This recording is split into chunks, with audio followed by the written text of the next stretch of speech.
Sukhasya dukkhasya va kopi na data paro dadati iti kubuddhiresha aham karomi iti vrithabhimana sakarma sutra gratito hi lokaha om shanti shanti shanti.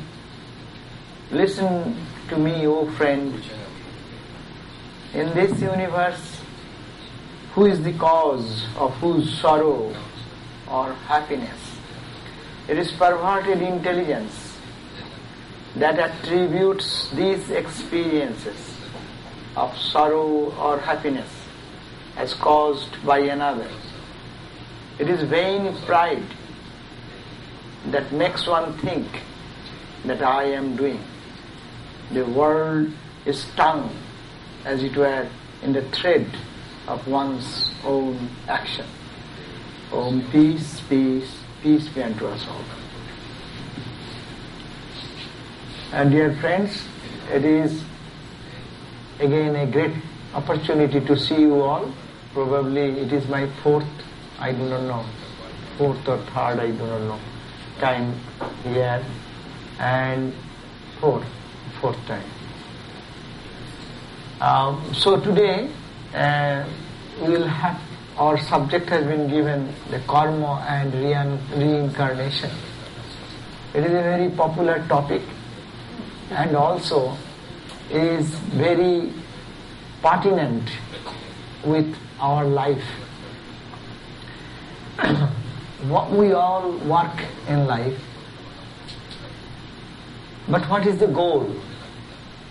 Why do we work? What is our achievement? What for? All these attempts to do selfish activity or selfless activity, the actions of love, actions of hatred. Meaning is what? And what it impacts in our life. It's a very scientific truth that every action has a reaction, or you can say any action we do does not go in vain, in waste. Good, good. Bad, bad. You cannot stop that reaction. You eat a good food, your health get nurtured. If you eat something wrong, it will create trouble for the body. So you go for cholesterol check, checking up of blood pressure, or LDL, HDL, whatever we call about all the problems, because it is what we are intaking that is reacting in our very being. So karma word is a Sanskrit word, karma. Karma comes from the word kri. Kri means to do something. And in the life we live, our breathing is a work, our eating work, our talking is a work, physical work, mental work, intellectual work, psychological work. We are never without work. But if we understand that it is a very, very serious issue to think about, what is the actions or work and what is the impact of it. In the Patanjali's yoga system, it is said that our mind is like a lake, and you throw a stone,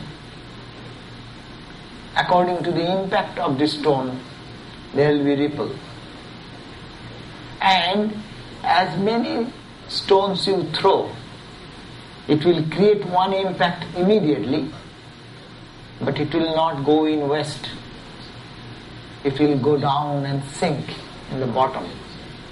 I see you now, this action is creating an impact on my mind, creating an image of you, and that image gives me to see who you are for the time being, but it is creating an impression in my mind which in time, when I see next time, we will be able to recognize. Where the recognition coming from? There is a stock, there is a storehouse. As in the computer machine, you keep something and it remembers. When you click it, it comes out from that. So in our stock, every action we do, any work we do to the five senses, hearing, seeing, smelling, tasting, touching, it creates an impact immediately, and that impact is either pleasure or pain, joy or suffering, excitement or depression.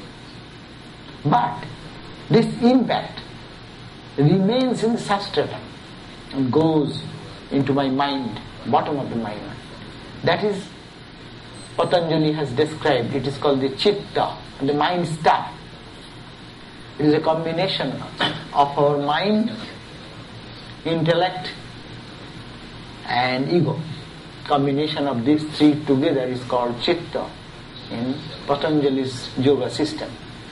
So we find that whatever we are doing, it is creating an impression, and that is going down and is with me. And our character is nothing but the impact of all these actions. Good actions, continuously done, is creating a tendency in us, and evil thoughts, evil actions, they are creating an evil inclination. It is called the samskara, in the Sanskrit term samskara. But the main thing is the inclination. If we look at life, that in a family 3 or 4 children are born, then we find that someone is from the very start, is very much inclined to be sharing food with others, loving others and caring for others, smiling all the time. Another one we can find that punching and poking and also doing little mischievous things. How do we explain the behavior pattern? If you say it is because of the parents, that is a hereditary formula. But no, then all the children should inherit the qualities of the parents. With the same parents, why so many variations? One is very philosophic from the beginning, looking at the nature, he becomes silent, he is not interested in much of the worldly things and its expectations, and is running after this. From the very he is satisfied with the little whatever he gets and tries to contemplate or create a mood of seeing deep into the inside of things.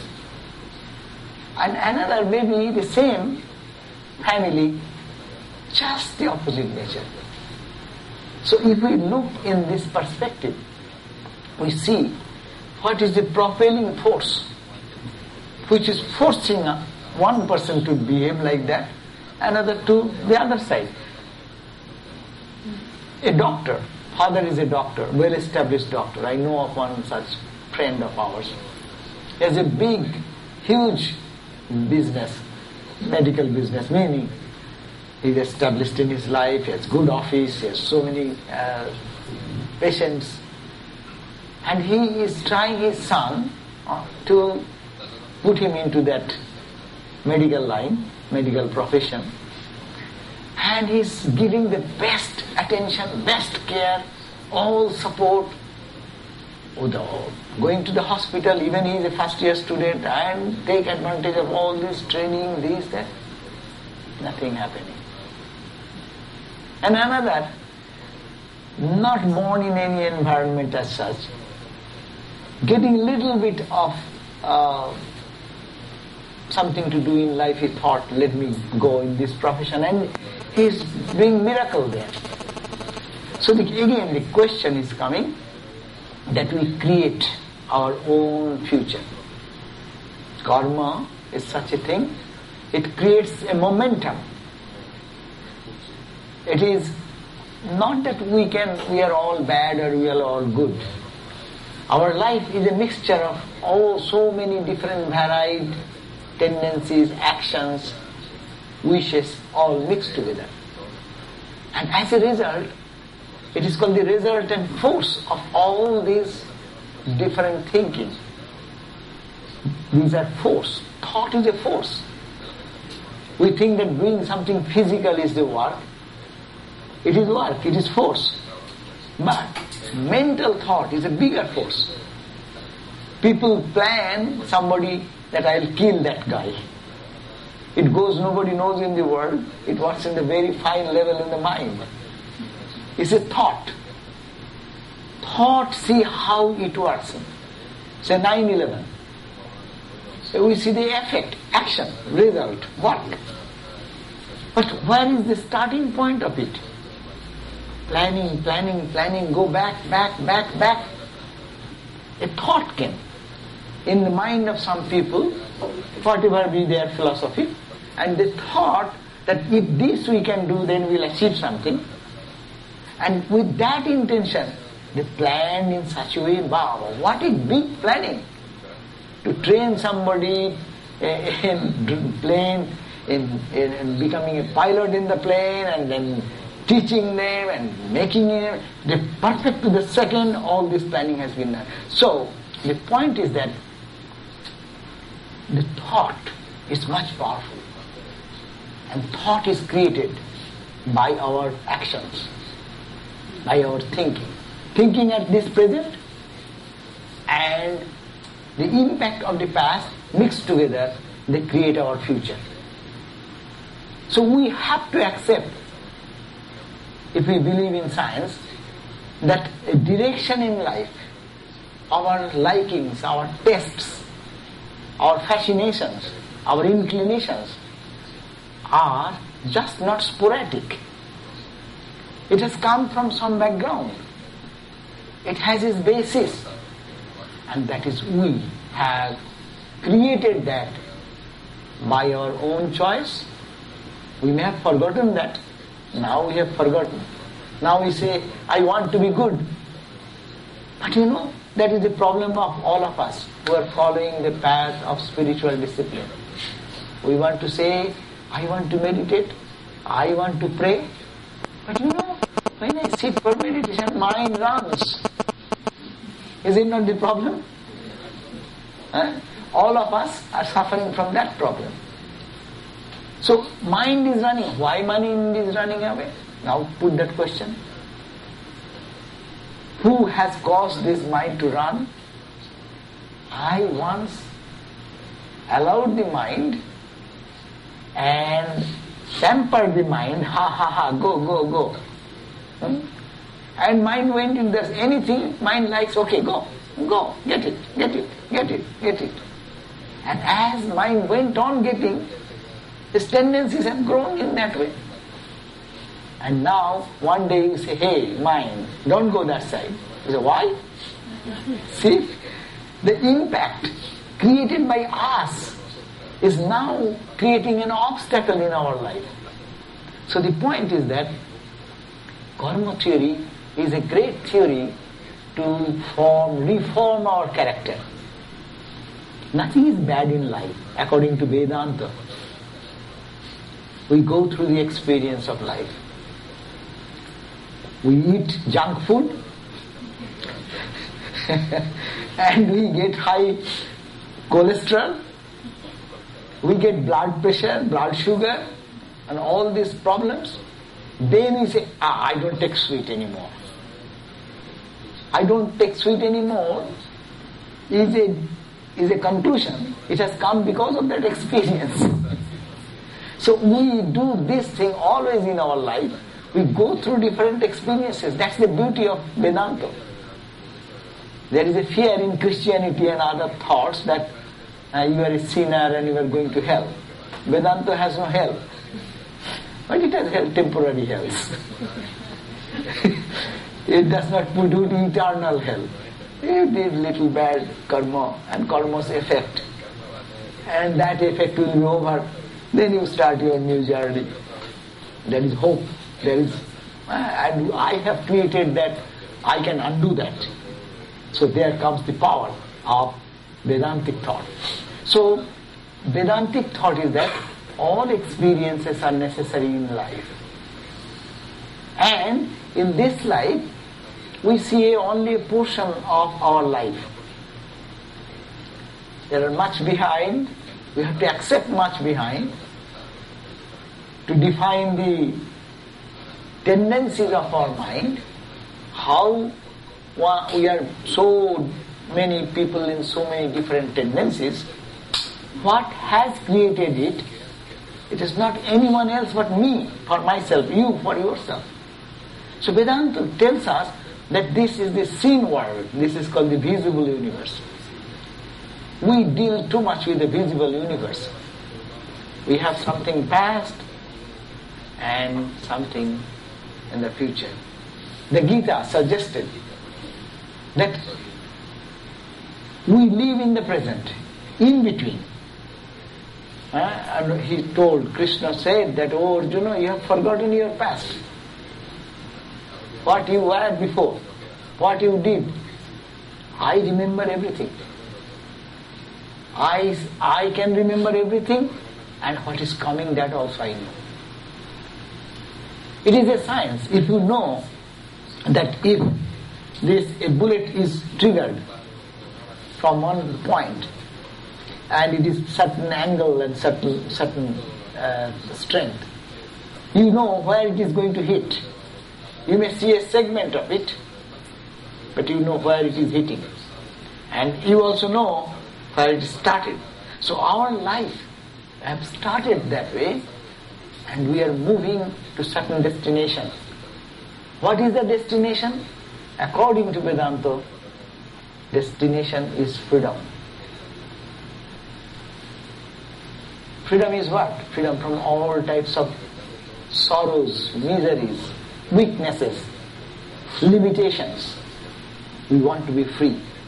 A saint gives up everything and does selfless activity and dedicates himself or herself in God. He is searching for freedom. And a robber is also searching for freedom. What is this freedom? If he thinks that I need this object, I need this money, I have not. So I will do this way to get freedom. But you see, the key point of all our life is that we are all seeking for freedom. Freedom from all types of limitation. Misery, pain, suffering, weak health, psychological depression, everything. We want to get up above all these things. There comes how we can get it. Vedanta says you get it by your karma. You can do it. You have the power to do it. Because motivational power at the back is your freedom. All of us. Good, bad, holy, unholy. Only their subject is different. And how they think it will bring happiness. Suppose when something happens, some catastrophe happens, how many people go and give up their purse, their wealth, their money, and go to serve them and find great joy in it. How many people are there taking that advantage? They steal away all the properties, money, whatever is remnant, and steal and run away. That is also they are finding joy. Only the question is that this person will understand after some time that this joy is not permanent joy. This type of freedom is not permanent freedom. We need eternal freedom, eternal peace, eternal joy. And that is called the human life. We are striving to reach that. And for that, karma is most powerful thing in our life. We are not to weep and cry. There are fatalists. Oh, who will say karma also means, oh, my luck. Normally, karma word is utilized in 2-3 ways. One way, it is work, it is action, it is to do something. Another way, it is, oh, I am trying to do this but I am failing. It is my karma. Means my fate. As if God sitting somewhere is a bad guy. They put me into this trouble. We are always happy to put their responsibility in someone. Bad things on somebody. I am good, but because you are bad, that's why I am becoming worst. So it is always, if we put on God, then we are safe. But God does not give anybody any suffering or any pain. In the Gita says, Nadatte kasyachit papam nachaiva sukritam vibhu. Vibhu, the Lord, does not give anyone any papa or sin or any punna, merit and demerit. You are by your good karma, bad karma. He has made a formula. If you bite chili, hot chili, you will cry. Or if you like it, you will enjoy. If you take honey, it will have a different taste. Finish. You say, oh, God is giving me this hot sensation and sweet sensation. Yes, it is God's formula. But it is your choice what you want to eat. So, in life, we can be selfless, we can be selfish. We can be mean, we can be kind. We can be dedicated for the good of others. And we can be very, very self-centered and do the meanest activity. So it is, we are acquiring our karma. The result comes to me.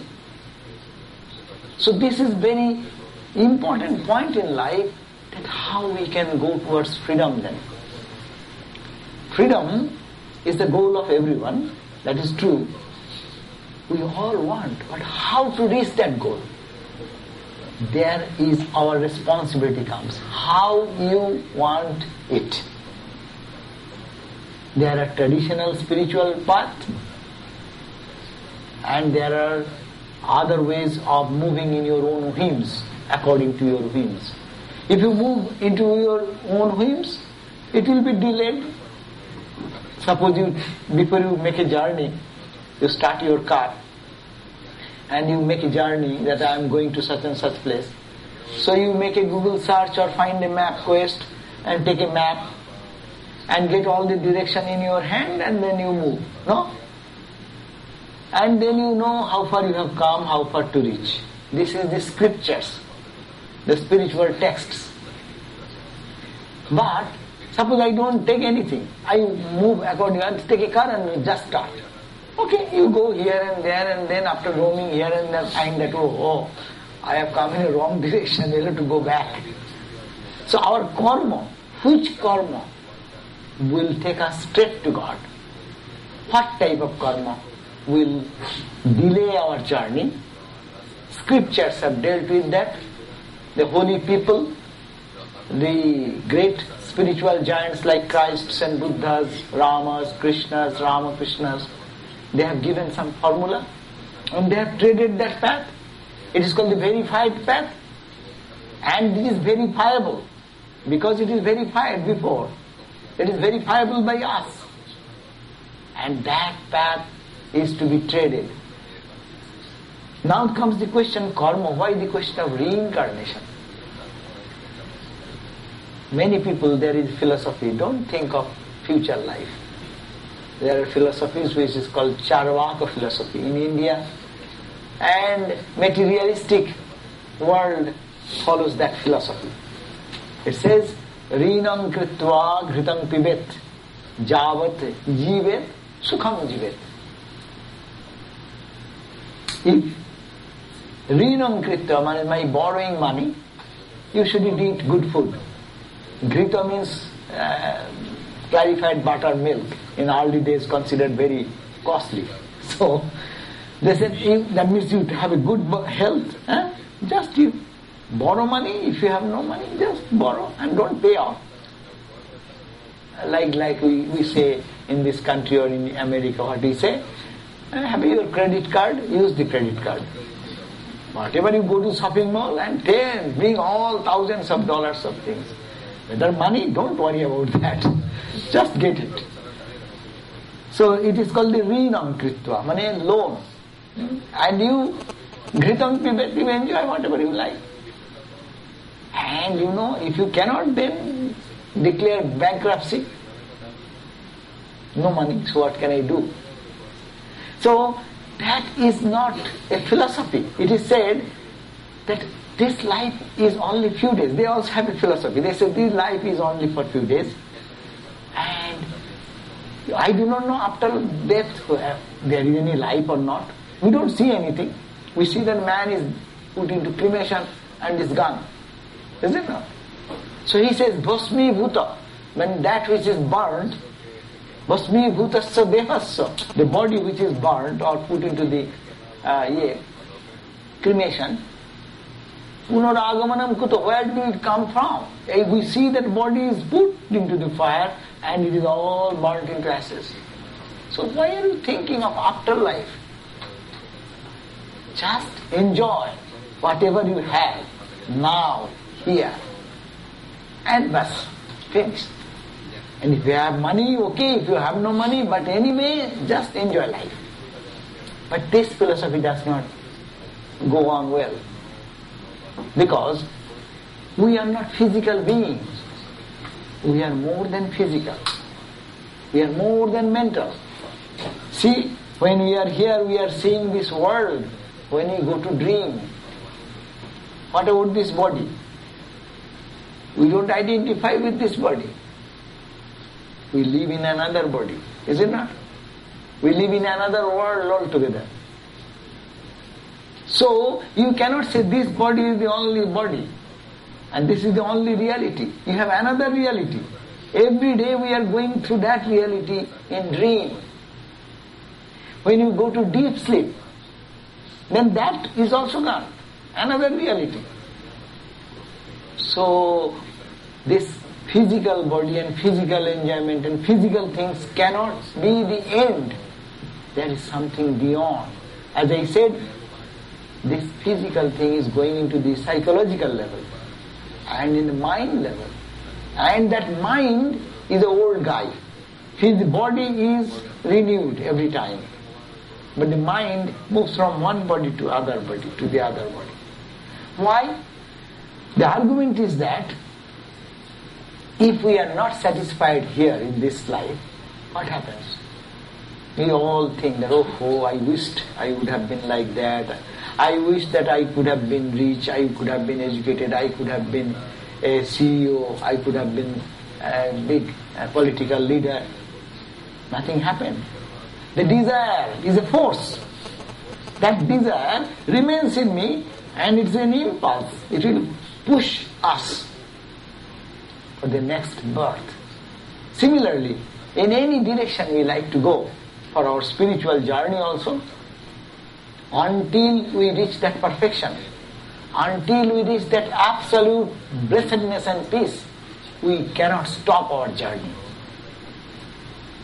Now, whether we believe in this one birth system or many birth systems is a subjective thing. But if we believe in one life system, then you see how much sincere we should be in our every moment's activity. What we are doing, is it bringing me freedom and salvation? Or it is bringing me repentance, frustration, all types of negative thoughts in my mind? You can hide yourself from other people, but you cannot hide from yourself. Touch here and say, yes, I am growing in strength, I am growing in power, I am growing in joy and blessedness. I don't care if the life goes, I am born or dead. And you have to give that explanation to yourself. If you think that it is one life, okay, then you will have to be so serious that you have no moment left but to reach that freedom here and now. You cannot wait. That's why it is called time management. We'll have to be very good in time management. See, our life is how much? Look at our life. Really calculate our life. If we say that we will live here 100 years, just be realistic. At least 20 years we sleep. 20, 30 years we will be sleeping. Is it not? It is a must. All of us have to sleep every day. If you give 20, 30 years, you stand before the mirror for 4, 5, 6 years. We are together. How many times we see our face? We will have to do that. We are going outside, we are coming in. So we stand before the mirror. How many years we will go for only taking shower? So if you look at that, you divide the life, then actually net time for you, for thinking of this philosophical thing, is also not much. And within that short period, you have to get freedom, liberation. But that is a serious task. So time management is, it is said that every day we get how much? How many seconds every day? Say 24 hours multiplied by 60 times, multiplied by 60 times, so many seconds we get every day. 24 multiplied by 60 multiplied by 60. It will be 86,000 or 84,000, something like that. I do not remember now. So many seconds are given by God in our account every day. Is it not? It's given to the president of the country, to the beggar in the street, to you, to me, to everyone, saint and sinner, everyone is given this time. And now, how we utilize our every beat of moment is important to individuals. If the moment, money you can lose, financial crisis, economic crisis comes, again it picks up, it goes back. Health, you can regain your health. House lost, you can get back your house. But time lost is gone forever. It will never come back in life. It will be never returned. There is no return policy here. For other things you purchase, they say, okay, guarantee. If you don't get well, return. We'll return you the money. But this time money is never to be returned to anybody. So there comes a great responsibility within this short period of our life. We'll have to do something so that we can manage it well and we can reach that point of perfect blessedness and perfect peace. So this is our daily. And Hindus and Buddhists, they believe in many lives. Because of the philosophy I discussed at the beginning, your karma is creating a tendency, and that tendency is giving you in a birth, your enjoyment, your experience, it is all dependent on the past tendency. If that past tendency is clean and clear and it leads straight to God, then only perfect freedom will come. Because people in the world with millions and billions of dollars are dissatisfied. People in this world who are the best actors and actresses, look at that. I live in Hollywood. You look at that, are they happy? Are they peaceful? It's the question. It's a very serious question. Not money, not beauty, not wealth, not your education.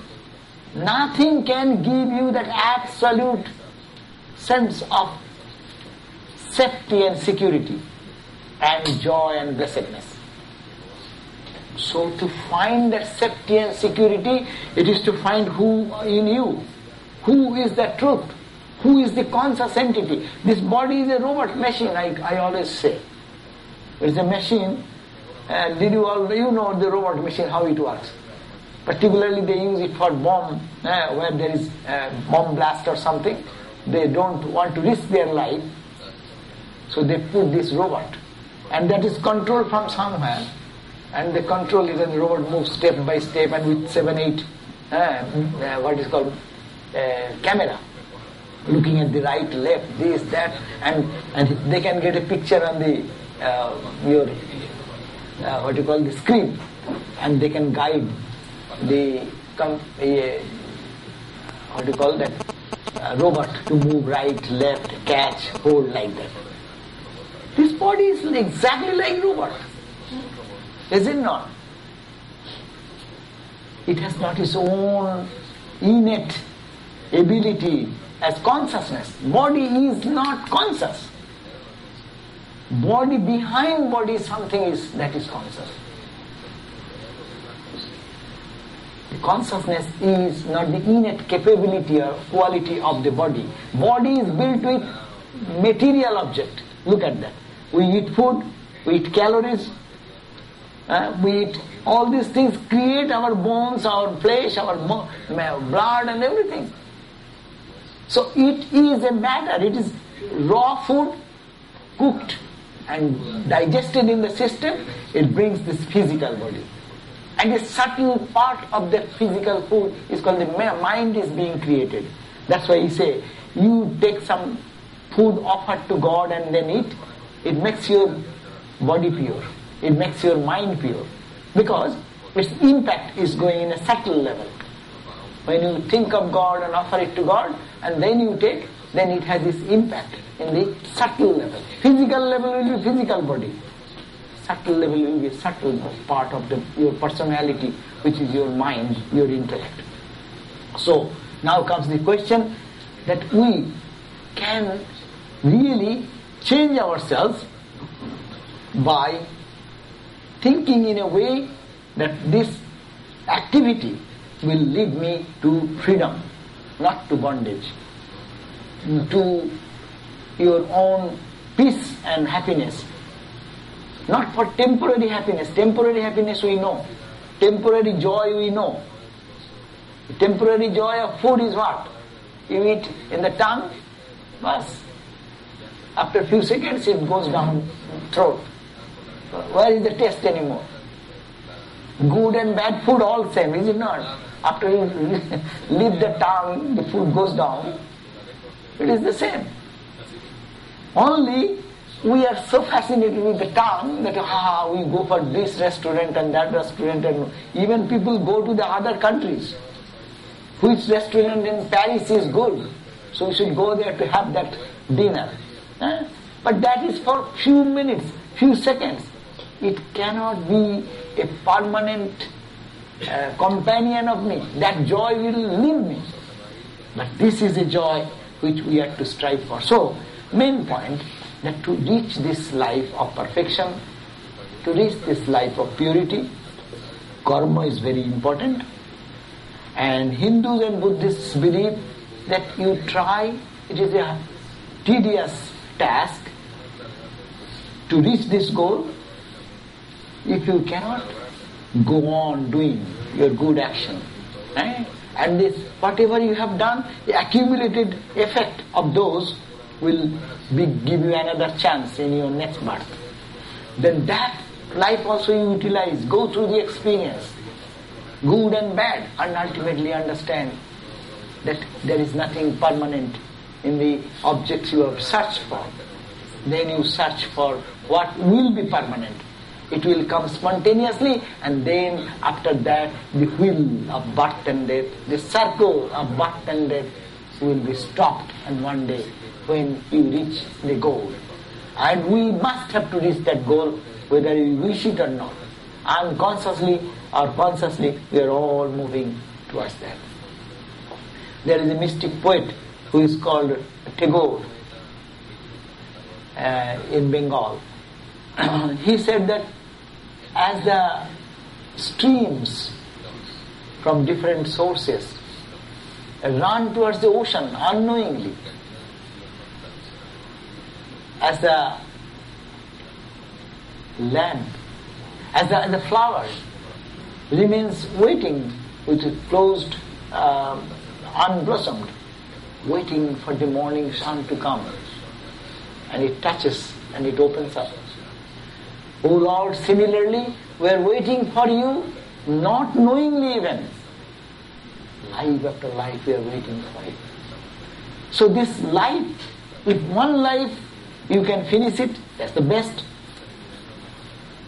And find that peace and happiness as Christ and Buddhas have shown before us. But you go to Buddha's life, you will find that Buddha had 500 incarnations before. Buddha is said, Buddha is not a man. Buddha is a state of achievement. And to attain that state of achievement, you have to work, refine your activity and move towards the truth again and again, going through mistakes and failures or achievements, learning. Nothing bad, that's the point. Nothing bad, but learning is the question. As we learn, we go for higher. That's why Vedanta also suggests that we move from lower truth to higher truth. This life, normally we think that, I am so bad. We feel guilt. Vedanta does not allow you to think of your guilt. What guilt? Be proud that you have done certain bad thing. Why not? It is necessary for me to test, to understand. Otherwise, how do I know? Don't believe in others' words. But when your experience is done and it is registered in your mind, others are doing the same thing, you will not be going to do that. In our life it happens, is it not? If say a child, you tell, hey, don't touch the burner, or don't touch the the match or something, or a candle. But he will not listen because he has not the experience of that. And once or twice he got little burn, then what? Then if you pull his hand or her hand to the fire, he will try to snatch away. Is it not? So this is called our life, and this is called our experience of life. And don't feel too much depressed because we did something which is not up to ideal. But be proud to say, I did it. Not to tell others that I am a bad guy. Don't say that. But you can tell in your mind, yes, I did it. I needed that experience, and now I know I will go for higher. So here comes the lower truth to higher truth, to higher truth, to higher truth. Our life is an onward journey, and karma is always leading us one step to the other step, to the other step. And we have to learn how to do this by selfless activity. It is one path. You love your wife, you love your husband, you love your children, love your friend, not with expectation. When you expect, then you are suffering, bringing suffering. Is it true or not? If you expect something and it does not happen, then what will happen? Who will cry? You will have to cry. I expected, I did so much for my son, I did so much for my husband, I did so much for my wife, didn't do like that, and your expectation is bringing you crying. Why you should be crying? You gave and be a king and queen. That is the point. When you learn that process, then you will be giving. First you are a beggar, you want to get. How much I can get? My joy, my pleasure, my whatever is good. But then you learn, no, not asking this way, but this way. Return, give. And we learn, as much as you give, so much great you become. So great you become. And then you become a dignified person. You become a king in life. You don't care for things, what people do for you. But you are proud that I did something good. Finish, my hands off. If this expectation goes away from us, it is not a foolish activity. People may think, hey, what a foolish thing. People may tell you, you don't expect, you did so much and that person is not returning it. They may say, but where is your joy? Your joy in your hand. You say, no, I don't care for. My thing was to give, and I gave it. And if you can put another noble thought, I gave it to God, through my husband, through my wife, through my children, through my father, through my mother. Whatever I am in my office, it is service to God. In your any field of life, it is service to God. I am giving it to God. And if you can think that, then you are more established in peace and joy. Because individual expectation from human being is getting out of your psychology, psychological mind, and as a result you are becoming more free and free and free, and that freedom, you will enjoy the freedom. But that is very rare if we can't give it. So our spiritual life means we can be unselfish like that. With that unselfishness we can add this thought, that I am serving God, I am giving it to God, and that my part is done. And that is making me bigger and bigger. My heart is becoming broadened and broadened and widening. So if I widen my heart, it's my benefit. God is infinite. What is the proof that you are moving towards God? Your heart will be infinite, limitless. So move in that direction. By prayer we can do that. Purify our heart. By our analytical mind, understanding what is the substance, eternal and temporary, or by our meditation and contemplation into our deepest core of our heart, thinking of the divine here, or adding all these facets of life, karma, jnana, bhakti and yoga. So all these put together, we can make our journey quicker if you want in this life. And Hindus will say, okay, if not one life, do it another life. If not another life, third life. So even Buddha needed 500 births. So we may need 5,000 births. What's there in it? It is always good to have a new engine, new car, rather than the old junk car. This car, when you are born, it is a new car. And then you grow and youth, it is full of energy, it is growing, giving good service. And then after some time it declines. All this disease and aches and pains of the body will be here and there and that and that. Then ultimately we'll have to give up this. Get another. That is reincarnation. So the thought is that we reincarnate, whether you want it or not. If you don't believe in it, so your duty is much more important. Time management is more important. You will have to work hard. If you believe, then also it is better to get out of the trouble of life and to enjoy peace and blessedness here and now.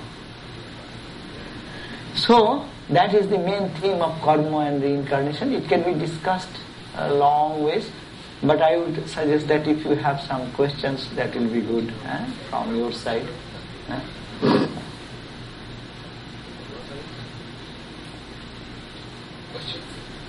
Yeah, let them think a little bit. It will come up. Start one, then it will be.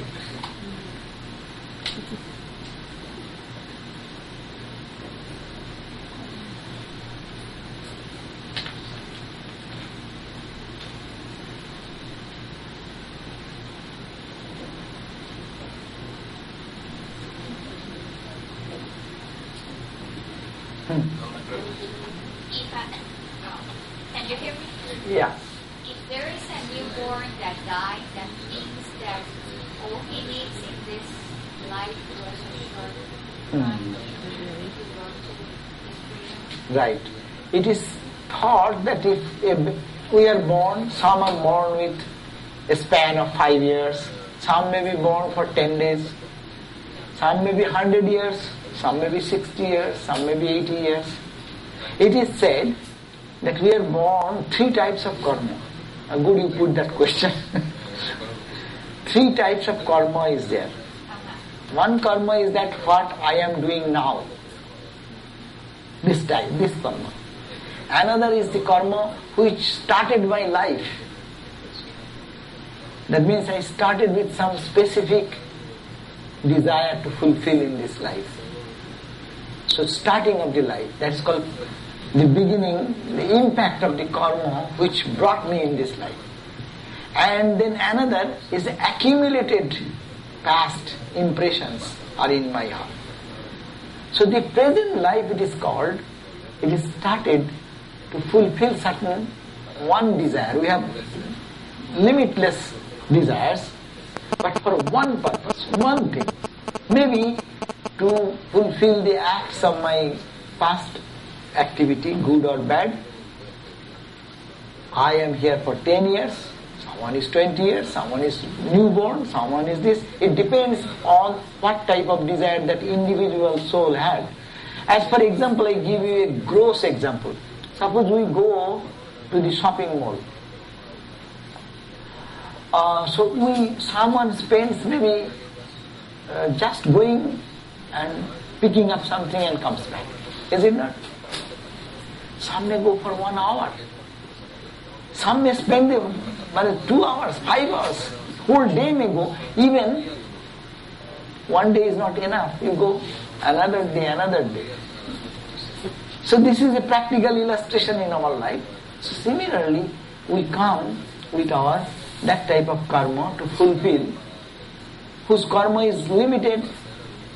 Not that all karma is exhaustive, but there are many desires in me. One desire takes me to one life. And then we accumulate in the journey.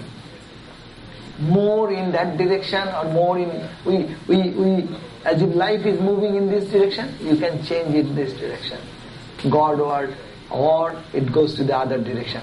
Doing the karma. As much you are doing while in the journey, you can add the angle. You can move the angle, is it not? So that is who is born for a short time, who is born for... It is all called, as karma theory will say, it is his or her karma. His or her karma created the stay, how long one will be staying here. Yeah. If you commit suicide, you go back to square one? The suicide, if you commit suicide, it is in Hindu scriptures, it is considered, it is not a good thing. Why? Because, as I said, one type of karma is the present karma which has started. Suppose I take a stone and I throw it. Suppose it is going in this direction. So it will hit on the corner of the building. Suppose if you stop in between, our body, physical body goes away when one commits suicide. But the force, intensity of the mind will remain working. So it will be a very pathetic time for that individual because he has no physical body, but his desires are still there to eat good food physically or do things physically with the physical body. Suppose the man didn't commit suicide, what would happen? He would have lived in the world, ate, made friends, make friendship with people and do all these activities as we are doing now. But he is, by foolishly, whatever, by under circumstances he committed, the body to off. But mind is not off. The tendency is not off. So that's why it is called, sometimes you hear that, oh, this man is possessed by ghost. Ghost means this body that man or woman who have left that physical body, but his body is to live in this world for another 5 years, 2 years. So this period is a dark period for that. He wants to enjoy, he wants to eat something, but he has no mouth. What to eat? He wants to see something physical, he cannot see. So what they do? They try to do it through other person, entering into soft heart of other people. Those who are soft-hearted people, they enter into them and they impact their mind and ask that mind to work the way they like. As a result, we say, oh, she is possessed by ghost or he is possessed by ghost. When one is possessed by ghost, they don't behave the way they used to live. Suppose if I get possessed by ghost, then I will not be the way I am now. Impact of his mind will influence my mind and he will get me do things whatever he wants. So this is the pain of the individual who has committed suicide. So it is not good, it is said that it is a painful period. Yeah. Do you have any control over that?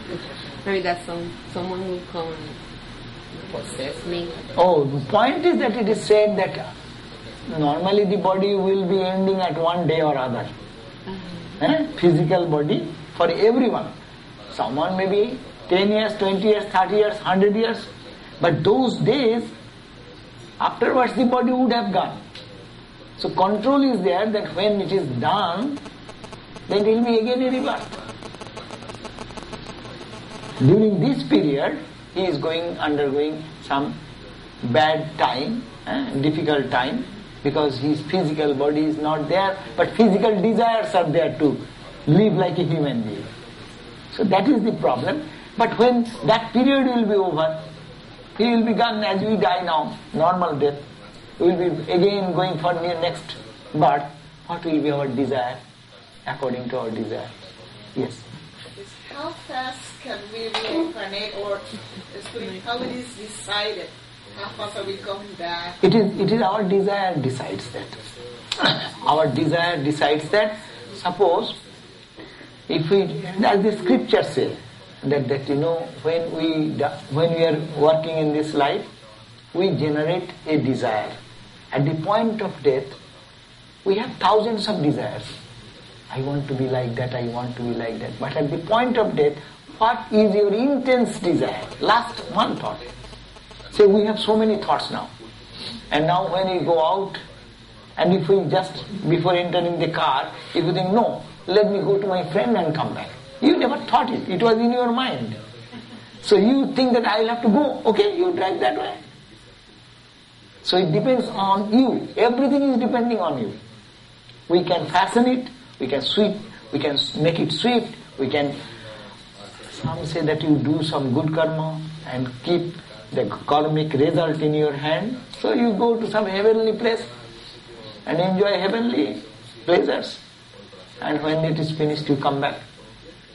As in the office, you do good job, your boss is very happy and satisfied, gives you some leave of 1 month with full salary and giving you a free ticket to Hawaii and enjoy all the pleasures.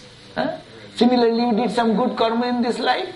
That karmic result will give you some effect after death in a subtle body. That's why you call heaven. And when that is over, then you come back again.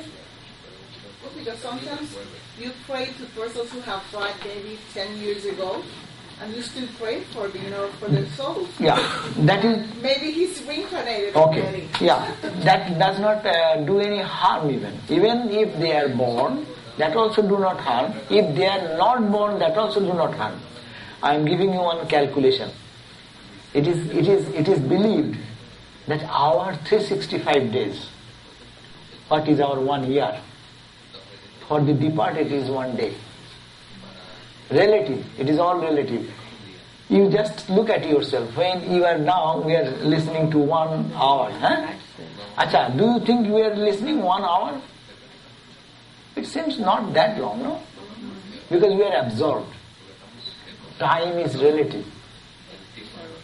And also you see, another example I give you. When you go to dream, you dream for how many minutes? How many seconds? According to psychology? Seconds. But do you think that you are in second? You live a long life there. You have so many friends, you ate, you danced, sang, or you went to some car travel or whatever. How many things you see? But it is for a fraction of a second. Fraction of a second, and our time is so long time. So it is all relative. The Hindus believe, Hindu rishis, the sages have said, 365 days, our one day is there, our 1 year is there 1 day. Suppose I am doing after 10 years, it is only 10 days for them. So quite it is natural that they are there for 10 days at least. So it is relative time. The God's 1 day and our 1 day is different, is it not? Suppose if we look at the ant, small ant family. The ant family looking at us will say, see, these human beings are living for eternity, I am born, I am dead. My father also told that they lived in this house, saw us, and his father, generation after generation. We are dying, one father is dying, another son is coming, another dying, and this man is still alive. As we say, how many days the normal cats and dogs live, and how many days the human being live. Say some insect, their life is short-lived, and our life, in comparison to that, long life. So it is all relative. So it is believed that they may stay there after 10 years also. If not, their soul is still there. He is born in another body, but the soul is still there. So you can pray for them, no problem. She has a very interesting question. Acha, please. A disabled kid, for whom is the karma? For his father or himself? Acha, according to karma, we will say, according to karma theory, it is again, when you are entangled together in the family, it is also father's little karma is there, why he is suffering with the son. Mom's karma is there, mom is suffering so much for the child, and even feeling bad, my son is so disabled, what can I do, no? It's a mom's karma is there, dad's karma is there, all karmas bring us together. It is his karma, he is suffering. Mom's karma, mom is suffering. Dad's karma, dad is suffering. So it is all a cycle. It is a combined effect. It goes together. Systemic karma. It's a combined karma. But the suffering, as you believe in this karma we believe. In this karma we believe that it is actually the individual suffering is individual's karma. But I am also connected with such association who have the similar karma. Suppose, let me give you the example. We are traveling in a train or in a bus or in a car. Accident happened. No? And in that accident, one person is totally severely damaged, severely sick. Another person, little scratches. Some person is nothing happened. So you see the impact of karma, but you see how it is working individually. This karma theory, ultimately I do not know. But this much I can say, that we can think in this way, then we don't blame anybody. That is one big thing. Or normally in our life we always say, because of you I am suffering. Let us be little manly. I am suffering, okay, I know, it is my karma. I will undo it. And be strong. That is the philosophical meaning of karma theory. Not to believe in anything you can do, you can undo. Because you have done it, you can undo that. That is the meaning of karma. Not to be fatalist.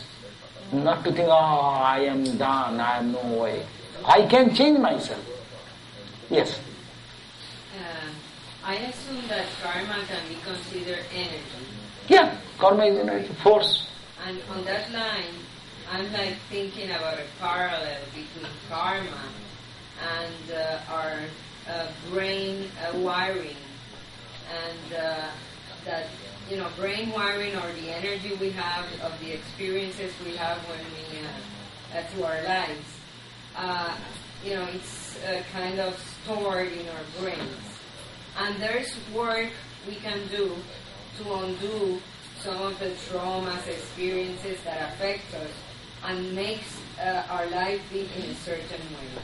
So I'm like thinking of a parallel, because with that work, then we can change the manifestations in our lives, and our lives presents to us in a different way when we work with that. With our stored memories. Is there a parallel on that? I think here you are telling in one sense correct, but brain, the physical body, everything is because of our karma. I got this brain, this life, because of my karma. And the ant gets its brain because of its karma. Its reaction, action. A dog, a cat, everyone has brain. These are like different instruments through which the power works. Background power is the mental force. Background power is the impact of subtle level of our impact, of our past karma. It is very subtle, but it is working through the brain. True. We, for our modern science, as we look at, we are capable of seeing what is happening in the brain. What is the reaction going on? And the memory does not, yes, it is in the brain, we say, but it is not in the brain. It is the cell, or you go back, it is in the mind. The dead body is there, where is his memory? A man is just dead, his brain is still now alive. Does it have memory? That means the mind which was behind, connected with the body, mind and the whole package of what is called the subtle body. We have three bodies according to Vedanta. One is this body, it is called the physical body. Another is the subtle body. Subtle body is the body when we dream. In dream you have a body, I have a body. And in dream we create that world, that is a dream body. And then when you sleep, that is a sleep body. And behind is that consciousness. We never go back to that consciousness normally. We play in these three roles. Gross body, subtle body, or that we call the causal body, the cause of this. So here is the memory, here is the all this impetus stored, and its impact goes into the physical. Western science tries to think it comes from this side. Eastern thought says it goes from this side. I give you the example of Eastern and Western thought. I am looking at you, I see you. What is the Western way of thinking, or modern science will say? Rays of light emitting from your body is carried to my eyeball, is it not? And it's creating an image in my eye. And then that sensation is carried to the nervous system, to the brain. And then there is a store, as you said. From that store, I recognize, oh, you are such and such. Eastern science says, psychological scientists like Patanjali, they say, in me is a mind. And mind takes the shape of the object outside. How?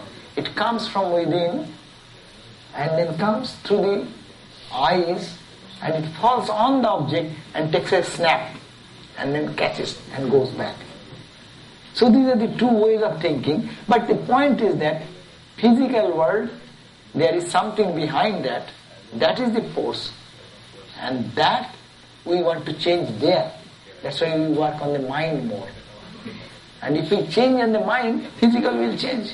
That's why we can see a boy or a girl who is thinking divine thoughts, beautiful music, singing, various things which are very elevating. You can see the face of that person. And a person who is in evil association, going for drugs and dealing this and that, you can see their face change. The physical body is nothing. It is only the reaction which is manifesting from their internal. So mind is more valuable there, and whatever mind is thinking, whatever our inner thought is deep, our expression becomes like that. So that's why Indian philosophy always says, try to cultivate inside your control over yourself. Try to see how the mind moves into the different direction, how it can be changed, how it can be corrected, how it can be improved. All the discussion goes more on that. And by changing mind and thought, then we impact the brain, right. the manifestation. Right. Scientifically, what modern science says, that our brain functionality is how much percentage. If the 100 unit of brain is there, our normal day-to-day activity, 7%. And for extraordinary genius, it is 15-20. Now, a spiritual person, everything blooms up. 100. That's why Buddha and Krishna, Rama, Christ, that is there. Then it is the effect. Physical body is the effect, but their awakening is inside, and that impacts the whole brain to open up. That's why they see the future. They do. See, we are talking so many things, it does not have any impact in life. Christ said a few words. He's sustaining the world for thousands of years, 2000 years. What is the power? Our words are also words, and his words are also words. Because it's coming from the full awakening of their mind. And the mind and the brain and everything. And that impact is so profound, it penetrates into the being of us. Yes, please. Is it useful to know your previous lives? Yeah? Is it useful to know your previous lives? I would say no. What's the use? Time is short. Time management is necessary. What is my present condition? Let me solve the problem straight. It's good if you want to know, then you spend some time for that. That's curiosity. That's only for to satisfy your inquisitiveness. But that is no permanent effect. Suppose I was a cat in last life. What does it happen? Even if I know, I cannot change that cat situation, or good situation or bad situation. But this much I can know, this is the time, in this life, I got the holy association, I got the devotees, I can talk about God, I can think about God, I can change my mind, I can do something selfless and move. I think most important, how living at the, what is called the Eckhart Tolle, that book, living at the now or whatever. This moment, live in this moment and utilize this moment and get joy. Yes. Yes. So, do you believe then that a human being can reincarnate in an animal, and an animal in a human being? Yeah, it is said that... And what's the use of that? And also adding to the comment, what's the use of being an animal? Point is that they say, as I have said before, that our life is a continuous experience. We go through one experience to other experience to other experience. And when we are finished with these experiences, we come to an understanding. That's why suppose, if I am to be born at all, next life, what will be my expectation? I will not wish to be born in a lower animal life. Why? Because I have finished all those. I have seen that life. And that has created an impression in us, though we are not conscious of it. All want to have a higher life. No, none of us think that way. But yes, our scripture, in Vedanta's Vedic scripture, it is said Masako va, Keto va, Masako va. There are said, those people who do tremendous bad activities, they are born in the life of Keto, means little insects. Masako, like the mosquitoes, Masako, Keto. Because it is for that type of, it is a punishment for that type of life, what is bad karma. But that is not a permanent, stagnant situation there. After finishing that, you come back where you started. I give one good example. Suppose you are traveling in a freeway and you are going to certain destination. But suddenly you found, there is a Ferris wheel going on, and there is all spectrum, light, and movie, singing, dancing going on. Oh, what is this? So you make a detour. You exit. And when you exit, you enjoy that. But after some time you think that, I have to go to my friend and friend is waiting for there. Okay, this is delayed.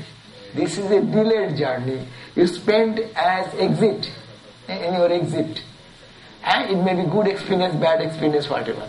Then immediately you come back. You start from the same exit to go forward, not necessarily backward. Another point, that is the best idea of karma. Karma, I tell you, all the karma, good or bad, first, it takes us towards God. Suppose sine wave. Sine wave is how? If it's a straight line, waves move in this way. Like that, isn't it? All our radio wave and other waves, you see that they move like this way, that way. Now, but it is going good. If its upper side is good, downside is bad. Down is bad, worst. Come up. But you have moved from here to here. Do you understand what I am pointing out? So no bad karma is bad karma. But we should not suffer, because bad karma brings us suffering. That's why I should avoid. If it is down, all the pains and agonies and frustrations and fear, all this give us pain. That's why I don't want that. I want to jump like this. And then I want to jump like that. On the same altitude.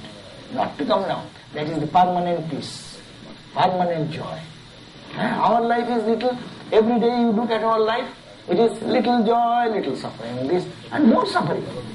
The line comes down more. Upper side is little, lower side is so big. And then you go, but you are progressing. Spiritual life, that is the beauty, that you are progressing. But all these experiences are necessary. Without that experience, the desire to give up certain things, unnecessary things, does not come. Who decides how much of your bad karma you're going to have in your present life and how much you're going to have in your future life? No one decides. It is you. How it comes? Intensifying. It is intensification. I have to reach from this point to that point. When I shall reach, it depends upon whom. I want to go back to, say, Los Angeles. Who decides when to do? It is me. I want to stay here 3 days and relax and go and visit this place, visit these friends. Okay, 3 days. If I think, no, that there is a message now, there is something, I have to go now. So what I will do? Just start from here to the airport, get whatever ticket available, get into the plane, whatever earliest plane, reach. So it depends on our intensity, depends on our own urge. How much important it is for me. Can I detain it for another life? Can I go on through this suffering more like that, another life? Okay, let it go like that. Or I want, no, now I have to do something. It is our intensity. As in everything. A student thinking that I will get a good grade. Okay, this year let me stop my study and go for some job. So you go for McDonald's job, this job, that job, 1 year gone. Then in another year, let me work. Then I shall study again. So you can spend another year, third year, fourth year. Then you can go back to your study. Or if you think, no, I will have to finish it. 6th semester, I will finish it in a short course. It depends on your zeal, energy, wish, determination. That is the karma. That we should have to cultivate. Where from we can cultivate? Seeing the examples of the great souls, like Christ, Buddhas, saints, as they have lived. They didn't live like us. They didn't give any opportunity to spend their day for other purpose. They are so important, they paid so much priority that total time management went for their spiritual growth. But we will have to decide how much we can do according to our present situation. Bad thoughts will bring you bad karma. Bad thoughts. How can you control it? Bad with good. How can you control your bad thoughts? That's why you say, I am eating junk food and it is doctors telling me your LDL is increasing. Now he said, no, your HDL is to be increased. Then HDL will fight with LDL. HDL is what? Don't take fatty food, don't take this, that. And bad food was junk food with fat, with cholesterol, with high cholesterol, or what are the different names, saturated fat, this fat, that fat, minus HDL will increase. Do this, LDL will increase. So you will have to take some measure. And doctors say, hey, walk. Walk every day 2 miles. Very, not leisurely, very strongly walk. So that this LDL will get out of your system. So we will have to be regulating our life according to our capacity, get the guidance from a guru or a spiritual teacher, and try to find some time every day for God, for thinking of our purpose, for thinking what is the pain of life, what is the pleasure of life, and what is ultimate good. We'll have to first decide. If we don't decide, no advice will work. I will have to understand this is not benefiting me. This is not taking me to anywhere. It is bringing me back to the suffering. So I don't want it. I want to get out of it. So if that urge comes, then it will be quicker. And we'll have to decide that. And not only we will decide, your unconscious movement will be towards that direction. See, we are monks. Why the monks give up their home? They felt an urgency. In India you go, so many monks in the streets. They are coming from a very high family, highly educated people maybe. But they thought, the urge came, the emphasis came, I have to solve this problem. I cannot spend these years in many of our monks in early days. Nowadays we need little more education. But in early days when the Ramakrishna's children were there, who were illumined souls, that time they used to come even not finishing the school. So they come, and immediately coming there, seeing their exemplary life, they dedicate their life for day and night, 24 hours for God. So that you can do also. Don't think that you have to be a monk like us. It's not necessary. You can make your 24 hours centered around God. See, today, you may think yourself, what did you do? How many moments you get to think about God? You will say, no, I was busy with this, busy with that. But now I tell you, tomorrow morning, just to take a resolution now, that I will eat, I will think that the Lord is with me, I am feeding Him. I will lie down, I will think that I am prostrating the Lord, that I am at the feet of the Lord. When I am doing some work, I am doing for God, I am doing for you. When I am loving anyone, I love God through this friend, this mom, dad, sister, whatever, or husband, wife. I love God. God is the center. A dead husband, nobody loves a dead husband. Nobody loves a dead wife. God is present, that's why love is there. So the question is that we can make a whole life change in such a direction that we can make like monks. You can be a monk now. Why? Because you can think in this way that my life should be dedicated to God and God alone. That does not stop you going to your job. When you are driving, you think, oh Lord, I am going to do your job. That's why I am driving. That time when you are driving, you can repeat the holy name of the Lord. Mentally, you can think of God, take the name of the Lord. Get some instruction from a holy person, Guru. Repeat the mantra, holy name. So we have to take some measures as we desire to do that. It is necessary because in every science is science. We go to a physics professor if we want to learn physics, to math professor or mathematics. So spiritual science to some spiritual people.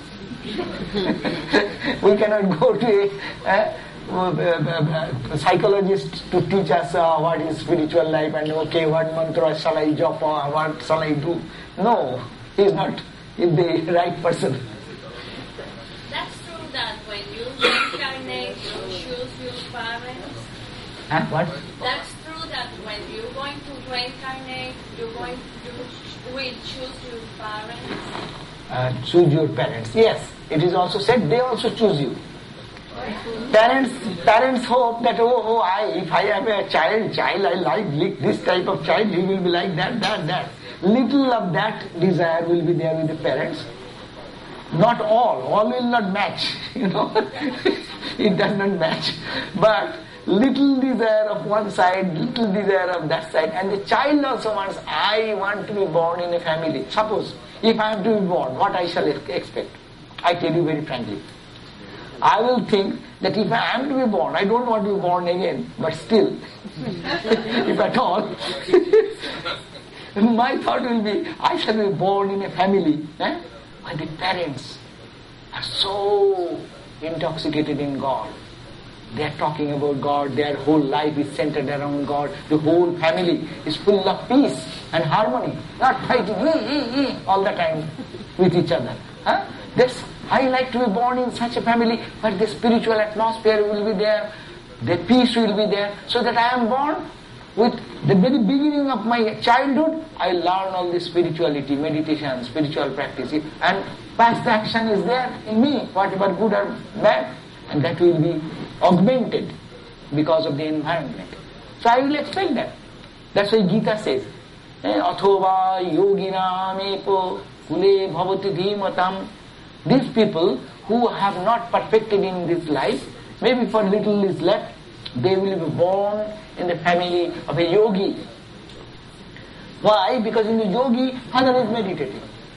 You go to our many families you will find, Hindu families, Christian families, you will find that because they are dedicated, their parents are dedicated, the children learn from the very beginning.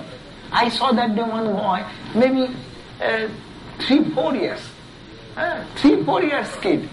He is going to a temple and saluting like that and looking at mom, then he is sitting like that and he is doing like japa. See, where he gets the environment. From the age of 3, 2, 3, they are learning chants, the holy mantras. They chant, father is chanting, the child is learning, mom is chanting, the child is learning. So this is an environment from which they are not money-oriented people, they are God-oriented people. Money is necessary. They are doing their best, but money is not the goal, or not other things. But the major thing is that they are very concerned about their spiritual growth. So they are taking care of their children, and the family is such. The children are learning, see, if I am to marry, I will marry such person in life that will be as peaceful like that my parents. No, So that is an ideal. We need such ideal condition. And they come out of that good society, good parents selecting. They also believe that let me have a child like that. Ramakrishna was born. No, Vivekananda was born. Swami Vivekananda name you have heard, who came in America in 1893 and preached in the Chicago Parliament of Religions. And when he was to be born, see how families live for spiritual child. These children come out of prayer, not out of just whimsical birth. This parent is coming out of prayer. Most of our great souls are born out of prayer. Mother is to live in Calcutta, and Benares is a holy land which is about 1,000 miles away. This mom will fast from morning and ask her relative who is residing in 1,000 miles away, that temple, you perform the worship, being fasting yourself. So mom is fasting here, thinking of God, Lord Shiva. Relative is fasting over there and doing the puja, worship. And after the worship is over, around 3:30 the mom is eating here, thinking by this time the worship is over. And she is praying every day, oh Lord, give me a nice child, who will be spiritual, who will be like this. And as a result, Vivekananda was born. So these children come out of prayer. So who will be coming as a prayer? Those who are like that, spiritually advanced, they will come into their family. Is it not? Similar thing attracts similar people. So the question is that we can enhance that, we can bring them closer with this thought that it is pray. And in Indian style, the husband and wife pray every time. They have a good child in our family. He will be a person of spirituality, person of integrity, dignity, will be good to the society, will dedicate their life for the good of humanity. This type of children they want. That's why Vivekananda, what he did, he exploded the whole world with this Vedantic thought. And he died at the age of 39 and a half. Even not reached 40. So, this is the point. Karma decides, but we can do our best, we can pray, and also, if you do, you will bring such children, some friends. As we are, according to our tendency, our friends come around us, is it not? What is your likes and dislikes? According to that, your friends gather around you. If they don't find similarity with you, they won't come to you. So similarly, in spiritual life also, the souls feel connected like that. And God knows, I do not know, it is all the scriptures say, I am just responding to this question. But it makes a scientific connection also, a rational connection. It does not seem to be very unscientific or unreasonable. Anyway, thank you all. We have taken a long time. If you have any question, last question. Anything? Yeah. So the conclusion, let me say this only two, 3 words. Life has short span. Most of our time, we do not utilize the time or cannot utilize the time properly because our time management is very poor.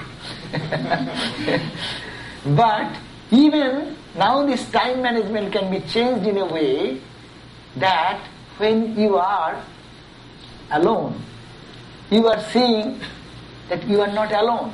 You feel that you are with God. The Lord is in your heart. Shraddha, please come, take everyone. You are taking me alone. I am not the person. We are all together. So, therefore the time is important. How we can make all the seconds a fruitful connection with God. You are sleeping, you are walking, you are eating, you are talking, you are making friendship, your love, your affection, everything can be connected with God, so that you think that you are loving God, you are doing everything for God, God, God, God, God. So 24 hours will be God. Then you cannot say, oh, I didn't get a time to think of God today, because I was running in my office. Your office is God's office. Your driving is for God. Your cooking is for God. So you can do that wonderful transformation by karma. Change it into divine karma. Ordinary karma to divine karma.